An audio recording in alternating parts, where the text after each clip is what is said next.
Welcome to the Start It, Own It, Finish It podcast with Dat Boy Mo 629. Discussing everything fitness and everything motivation. Here is where you will get your fitness education and motivational fix. Now, here's your host, Dat Boy Mo 629. What's good, everybody? It's Dat Boy Mo 629 coming to y'all with another edition of the Start It, Own It, Finish It podcast. This time, we about to talk about 10 fitness myths, right? Common fitness myths that is common in the fitness industry, common that people believe in, and we're gonna talk about them and we're gonna debunk them. You see what I'm saying? We're gonna debunk these fitness myths and tell you the truth, right? One of the main things that with H1 Warrior and me, obviously, CEO H1 Warrior, want to talk about is just I want to be transparent and be honest and simplify the complex world of fitness, right? There's a lot of bro science out there. There's a lot of fake science, fake news out there, and in the fitness industry that is out there. So I want to break it down, bust the myths, and keep it truthful. So we're gonna start off with number one, right? Number one is people believe that muscle turns into fat if you stop working out, right? Muscle and fat are two different tissues. So what happens is muscle do not turn into fat if you stop working out. You may lose your muscle density, right? If you stop working out, which is the hardness of the muscle. And it may become soft, right? It may gain fat on top of the muscle, which makes it seem like you lose your muscle. I mean, muscle you have to feed, right? You have to feed it protein and you have to tear it down so it'll build up. You have to keep working it out in order for it to stay strong, dense, hard, and firm. So what happens is if you stop working out, the firmness, the density will go away. So it seems like you're turning into fat, but it's not really turning into fat. You're just losing the firmness of the muscle and then like the muscle mass as well. You're losing muscle mass because you're not building muscle. It doesn't turn into fat. Fat covers it. So that's the truth right there. Number two, stretching prevents injuries, right? So the truth is, and I understand, people try to say if you stretch, you won't get injured. You get injured doing anything. If you stretch and you do an exercise with improper form or you do ego lifting, you are prone to get injured. I found people doing ego lifting with weightlifting with chest presses, bench presses, and they tear a pec, right? And then people twist their ankle or pull a groin or, snap a quad, tear a quad or whatever. I've seen plenty of injuries. But static stretching before a workout doesn't necessarily prevent injury. Dynamic warm-ups and proper movement patterns have been shown to be more effective in injury prevention, not 100% prevention, but movement patterns so for example, if I were to do squats, right? What I would do for squats is obviously leg swings and stuff like that for dynamic stretching. I will actually do half squats and then I do full body weight squats to get, a movement pattern to get my muscles acclimated to the movement before I add more weight to add strain to my muscle. Those are examples, right? Like some people do the little leg stretches and stuff like that, But to getting your muscles warmed up and the blood flowing as well into the muscle helps with injury prevention versus static stretching and versus not stretching at all.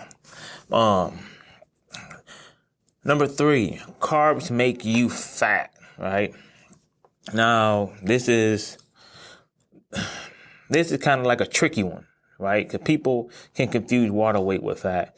Carbs are your body's primary energy source. Now, this is debatable within the ketogenic community, debatable within, just the low carb community. And, but what it is that if you overeat any macronutrient, right, it has no place to store and it converts into fat. anything. So it's like I said, it's a tricky one. They were like, oh, too many carbs make you fat. Too much protein can make you fat because your body can't digest the protein. Too much fat can make you fat because the body can't digest the fat. It has to go somewhere. You see what I'm saying? If it's not being exerted as energy, it has to be stored. And they get stored as fat.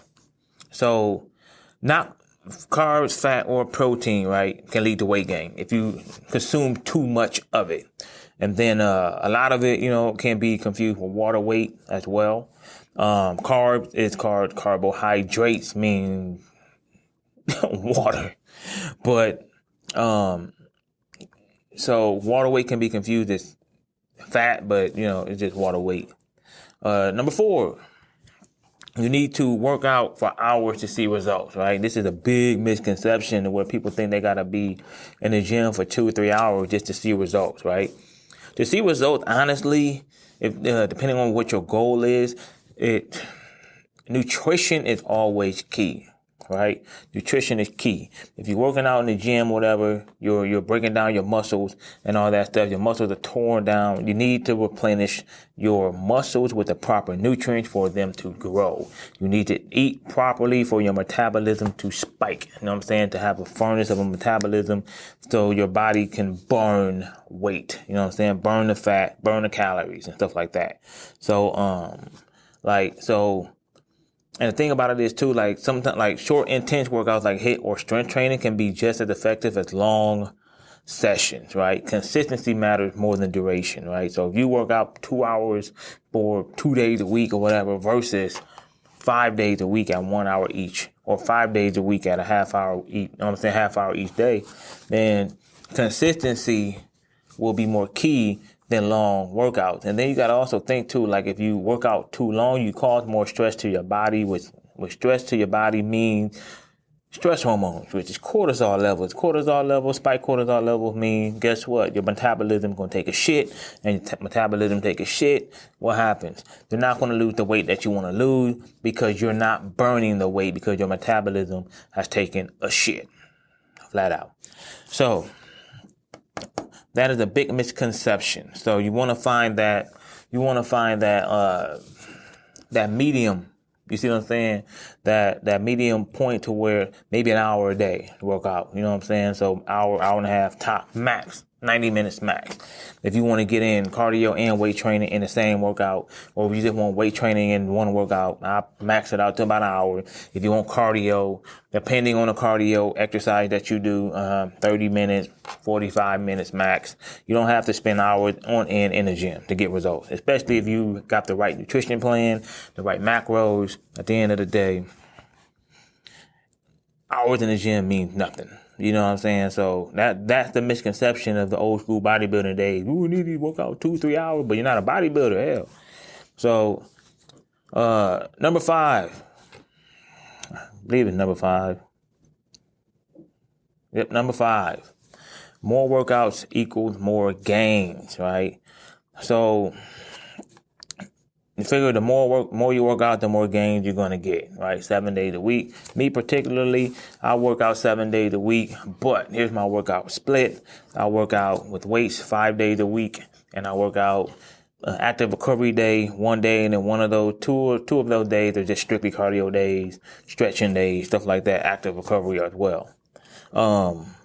Just keep my mind or whatever, you know what I'm saying? So like on Sunday, I don't lift weights at all. I don't lift weights on Sundays. I barely lift weight on Saturdays. I got a strict leg day. And then the other 4 days, I got another cardio day, to keep my heart pumping. You know what I'm saying? I'm over 40. So keep my heart pumping. And then other days, bicep, back, shoulders, traps, the chest, triceps, and leg, like I said, leg day. And then I got active recovery days. Stretching, foam rolling, stuff like that. And then also too, some days I just sit in the sauna on those active recovery days as well. Sit in the sauna, you know what I'm saying, get my sweat going. So, you know what I'm saying, release my body of those toxins. You know what I'm saying? So, all right, number 6. If you're not sweating, you're not working hard enough, right? So, a girl that I follow named Maddie, I follow her and I really like her content.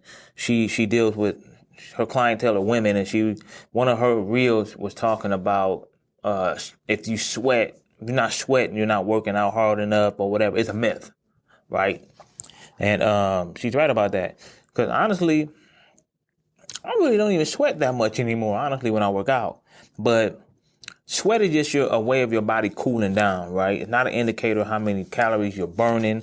Some workouts like strength training can be highly effective if you don't sweat much, right? Like people do cardio and stuff like that, and they wear sauna suits and stuff like that, and to drop the water weight. Now, if you want to drop water weight, the sauna suit to me look kind of goofy. You know what I'm saying? So I'm not a big proponent of the sauna suit itself, right? Like the waist, like the ones you put around your waist and stuff like that. I don't really mind that, you know what I'm saying? Because you sweat more around the waist if it's water weight. You see what I'm saying? So if it's water weight, then I get that you're trying to burn water weight, but also you can lose water weight with diet as well, like dandelion, asparagus is a natural diuretic, stuff like that too. So as far as you got, like, if you're bloating and stuff like that, some people drink a lot, eat a lot, and there's high sodium meals where they gain a lot. I've known a woman to gain 20, she said she gained about 20 pounds over a weekend. 20 pounds. It's all water weight. You know what I'm saying? She was a fitness competitor. She's very lean. She just pigged out on pastries, on high sodium foods. And she had on a sweatsuit. I'm like, what the hell are you wearing? And she was like, I got to lose all this water weight. And I'm like, all right, but you also got to hydrate yourself too. Like if you got this sweatsuit on, you got to hydrate yourself, because what happens is you get too dehydrated, you can die. If you get too dehydrated, you can die. So be careful with that too. So yeah. 7. Number 6, I believe this is 7. No pain, no gain, right? So this is a big one.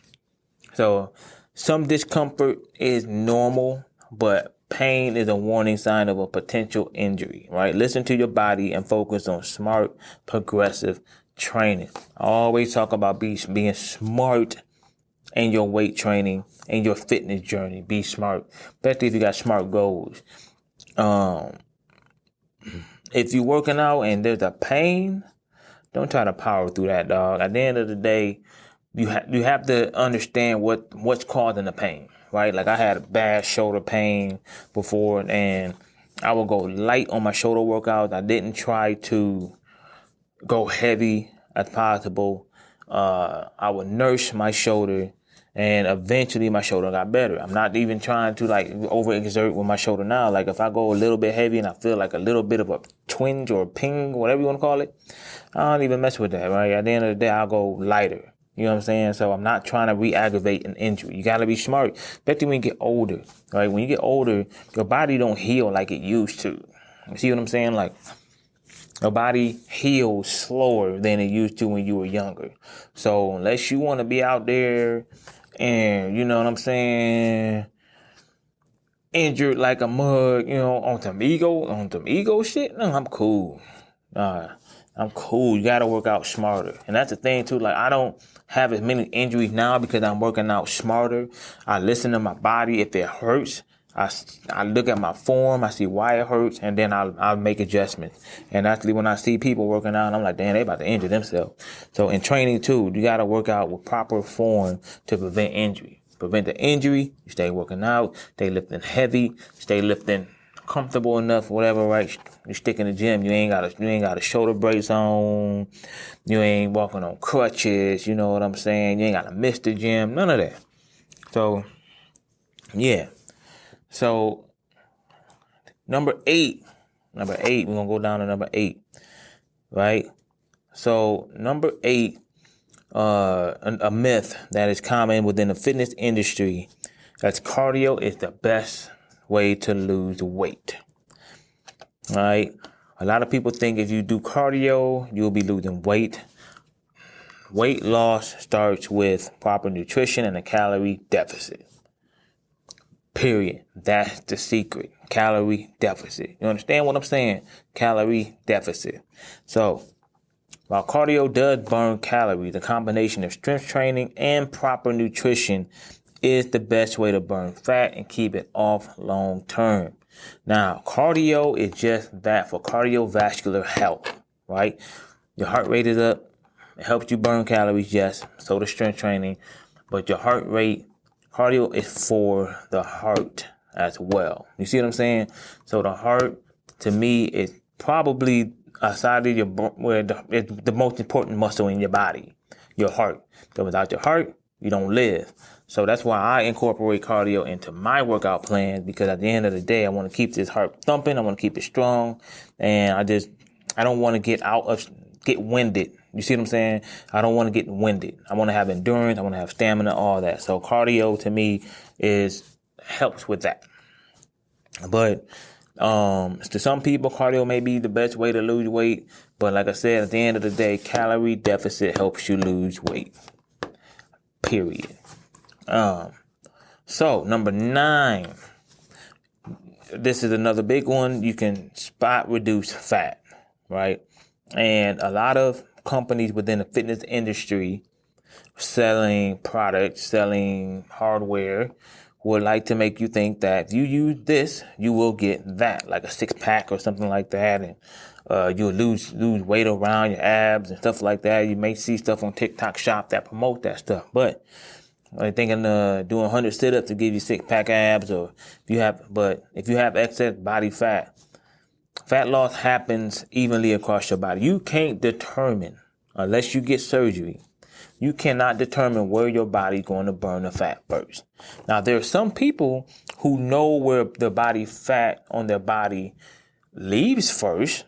Like, if some women know that they lose fat in their legs and their butt first before they lose it in their stomach, or vice versa, or they lose it in their arms and versus their stomach first, they know that because that's just the way their body functions, right? Like for me particularly, I know that body fat on me reduces on my stomach and my back first before anywhere else, my chest, anywhere else. So I know that for a fact. And finally, number 10, right? This is for the women out here. Lifting weights make you bulky. Strength training helps build lean muscle, which actually boosts metabolism and helps burn fat. Women in particular don't bulk up easily due to lower testosterone levels. Now, if you can name me one natural female that lifts weights that is bulky as hell, that you don't want to get that bulky, show me her workout regimen. I can list tons of women who lift weights that are not bulky. A couple of them I did a podcast on. Tiffany Stratton, she's not bulky. She might be gaining a little weight, but she's not bulky, right? Charlotte Flair, she's not bulky. Sha'Carri Richardson, she's not bulky. Who else lifts weights? You know what I'm saying? There's a plethora. Rhea Ripley, she lifts weights. She's not bulky. You see what I'm saying? So there's a pattern here. When you look at natural females who lift weights, right, that do not take testosterone or any muscle building drug, right, versus the women that do take those muscle building drugs and are not natural, right? So you got women out there like that. And you can kind of tell who's natural and who's not natural, and they're bulky. And you also got to look at the type of workout regimen they're doing. And some of them may be power lifters, right? They may be heavy set sort of women, thick women who are power lifters. You know what I'm saying? So yeah, they'll get bulky because they're power lifting, right? They're lifting heavy, maximized weight. So they'll get a little bit thicker or whatever. But lifting weights in general for females, you will not get bulky. Plenty of women that I see in the gym that lift weights, they're not bulky at all. They're not manly looking. They're very feminine looking. They're just shapely. And when you say that, that's just a cop-out to me. Oh, I don't want to get bulky. I don't want to look like a man. You're not going to look like a man because you ain't got the testosterone of a man. Period, point blank. Right? And there's even men out there that lift weights that ain't even bulky. They got testosterone too. The only reason they get real big because they on the juice. They ain't natty neither. So you got to look at that. So that's what I got for this podcast. Top 10 fitness myths, right, that you may have said or may have inquired about or may have wondered about and thought that they were true, but I just debunked that myth, all of them. So there's more myths too, but I just wanted to hit the most common myths that are within the fitness industry for newbies or beginners that really don't know what the truth is. So that's what I got for you guys today. Thanks for tuning in to this podcast episode. I really didn't, you know what I'm saying? I don't think this was too much of a long one for y'all. Hopefully it was informative. Hopefully you learned a lot from it. If you did, don't forget to subscribe to the podcast. Subscribe to my YouTube channel. Subscribe to me on, follow me on Instagram. Follow me on YouTube, TikTok, Facebook.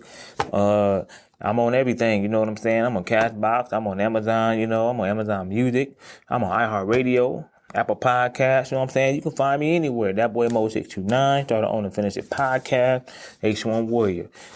Until next time, you know what it is. Start it, own it, finish it. You've been listening to the Start It, Own It, Finish It podcast. Be sure to subscribe to receive new episodes. Link up with Dat Boy Mo 629 on Instagram, Facebook, and YouTube, or visit him at ace1warrior.com. Until next time, start it, own it, finish it.